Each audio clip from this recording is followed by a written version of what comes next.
Assalomu alaykum va rahmatullohi va barakatuh. Hurmatli shogirdlar, o'g'il-qizlarim, Ka'b ibn Malikning hikoyalari edi. Shu Hilol ibn Umayyani xotinlari kelib payg'ambarimiz Muhammad Mustafa sallallohu alayhi va alihi va sallamning oldilariga kelib, shu eriga xizmat qilishlikning xususida ijozat olib ketgan edi. Endi vaqtiki ijozat olib ketgandan keyingi mana qissasi shuki, qala li ba'zu ahli law istazanta Rasululloh sallallohu alayhi va alihi va sallam fi imratik faqad azina li imrati Hilol ibn Umayya. Ba'zi bizni qarindoshlardan ba'zi ahillarimiz kelib mana Hilol ibn Umayyani xotiniga payg'ambarimiz Muhammad Mustafa sallallohu alayhi va sallam javob beribdilar xizmat qilishligiga. San ham xotiningga ijozat ol borib deb ular meni go'yo xotinimga ijozat olishlikka ular meni targ'ib qilishardi. Faqultu ma aytdim la asta'zinu fiha Rasululloh sallallohu alayhi va sallama. Man payg'ambarimiz Muhammad Mustafa sallallohu alayhi va sallamdan izn so'ramayman. Va ma yudrini maza yaqulu Rasululloh sallallohu alayhi va sallam. Bilmaymanki payg'ambarimiz menga oyo javob berarlar yo javob bermaydilar. Shuning uchun ham men so'ramayman. Izastazantuhu, men agar izn so'rasam javob bermasalar nima odam bo'laman? Va ana rajulun shobbun, man qarib qolgan zoyi odam emasman, Hilol ibn Umayyaga o'xshaganman, yosh yigitman. Alabistu bizalika 10 layalin. Shunday bexotin, benima o'zim tanho shu 10 kun yana o'tkazdim. Hakamul lana 50 laylatan. 50 kun o'tdi. Min hina nuhiya an kalamina. Vaqtiki 50 kun o'tdi, o'sha bizga gapirmaslik, odamlarni salomimizga alik olmaslik kunidan 50 kun o'tdi. Summa sallaytu salatal fajri sabaha 50 laylatan ala zahri baytin min buyutina. 50 kun 50-kunida shu namoz vaqtida bomdod namozini uyimizni tomida shu namozni bomdodni o'qidim deydilar. Men namozni o'qib o'tirgan edim. Fabaynama ana jalisun ala halillati zakarallohu ta'ala minna qad zaqat alayya nafsi va zaqat alayya al-ard bima rahabat. Alloh tabaraka taolo Qur'onda zikr qilganidek, yer menga juda ham masalan tang bo'lgan edi, har qancha kenggan bo'lsa, meni yuragim ham juda masalan siqilgan holatimni Alloh taolo Qur'onda bayon qilgan. Xuddi shunday holatida. Sami'tu savta sorihin. Bir baqirguvchini ovozini eshitdim.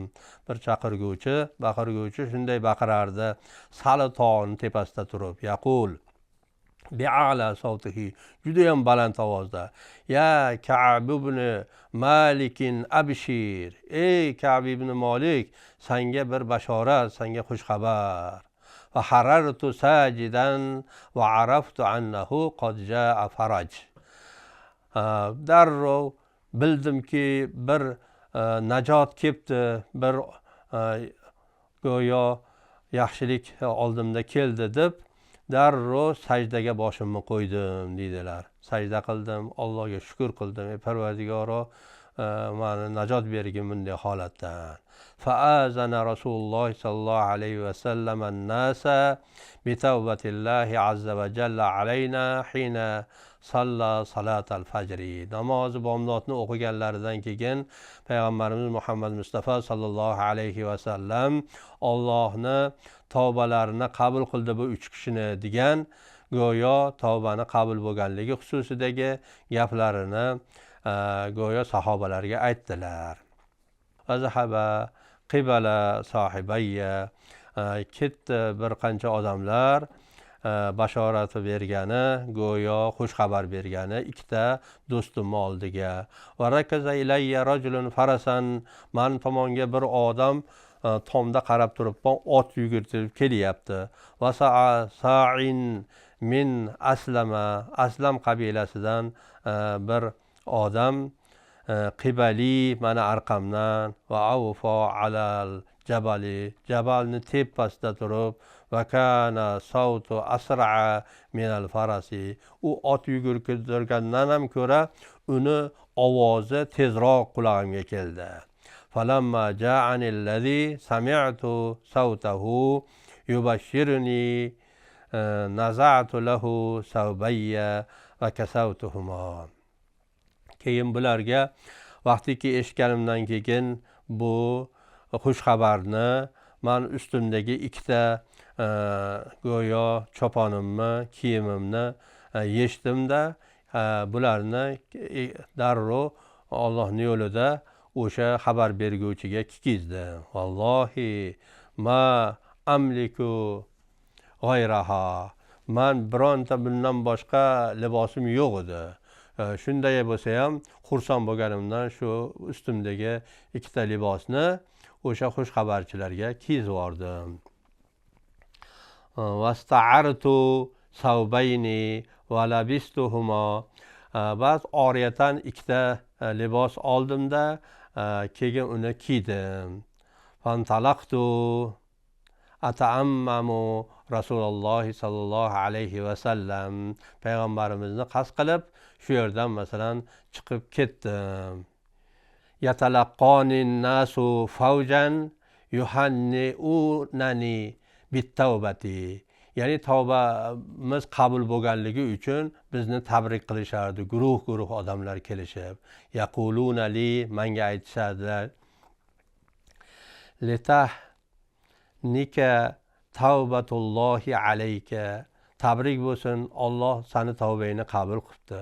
Hatta dahaltul masjida. Hatto odamlar shunday qilib meni tabrik qilishib masjidga yetib keldim. Faiza Rasululloh sallallohu alayhi vasallam jalisun havlahun nasu. Payg'ambarimiz Muhammad Mustafa sallallohu alayhi vasallam shu masjidda o'tirgan edilar, atroflarida odamlar bor edi. Faqoma Talhat ibn Ubaydulloh. Talhat ibn Ubaydulloh o'rnidan turdi. Yuharvilu hatta safahani va hanna'ani.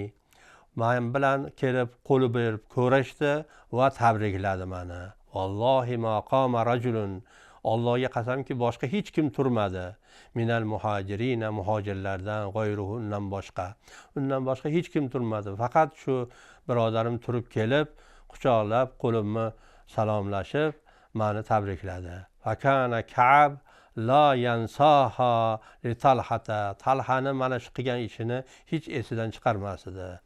Qola Ka'bun.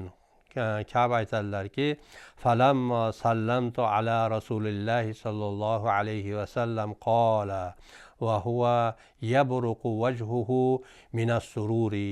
Payg'ambarimizga salom berdim. Oldilariga kelsam, qarasam yuzlari judayam masalan xursandchilikdan yarqirab ketgan edi. Abshir bi khayri yawmin marra alayka munzu waladatka ummuk. Senga bir bashorat, bir xush xabarni beraymi? Onadan yangi tug'ilgandek bo'lding sen. Senga onadan tug'ilganingdan baqayam bunaqa xabar eshitgan emassan. Faqultu amin indik ya Rasululloh. Men aytdimki, oyo bu siz tomondanmi? Amin indillah, yo Allohning tomonidanmi? Qol la bal min indillahi azza va jalla. Allohning tomonidan bu. Alloh vahiy yubordi. وكان رسول الله صلى الله عليه وسلم إذا سر استنار وجهه حتى كأن وجهه قطعة قمر وكنا نعرف ذلك منه. وقتی که پیغمبر محمد مصطفی صلی الله علیه و سلم agar xursand bo'ladigan bo'lsalar, xursand bo'lganlarida shunaqa ham yuzlari nurli bo'lib ketardiki, go'yo oyda masalan bir nuriga o'xshagan. Buni biz bilardik. Sahobalar hammalari bilishardiki, payg'ambarimiz juda xursandlar deb bilishardi. Shunday xursand edilar. Falamma jalastu bayna yadayhi. Payg'ambarimiz Muhammad Mustafa sallallohu alayhi va sallamning oldilariga o'tirdim. Faqultu ya Rasululloh. Ey Allohning Rasuli, ey Allohning payg'ambari, inna min tavbati an khali'a min mali sadaqatan ilallohi va ila rasulihi. ey Allohning rasuli, mani tavbam qabul bo'libdi. Endi men mollarimni Allohni va rasulining ixtiyoriga o'tkazaman. Faqala Rasululloh sallallohu alayhi vasallam amsik alayka ba'za malik. Hammasini Allohning rasulining yo'liga demagin, balki ozginasini o'zingga olib qolgin. Amsik alayka ba'za malik. Ba'zi molingni o'zingga olib qolgin. Va huwa khayrun laka. Bu sen uchun yaxshi. Gadoy bo'lib qolmagin. Hamma narsani berib yorib, keyin o'zing gadoylik qilsang. Faqultu inni umsiku sahmillazi bi Xaybara.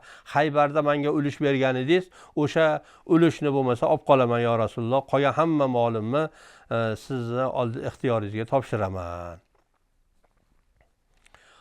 Faqultu aytdim, ya Rasululloh, ey Allohning rasuli, innalloh taala, albatta Alloh tabaraka taolo innama anjoni, meni najot berdi.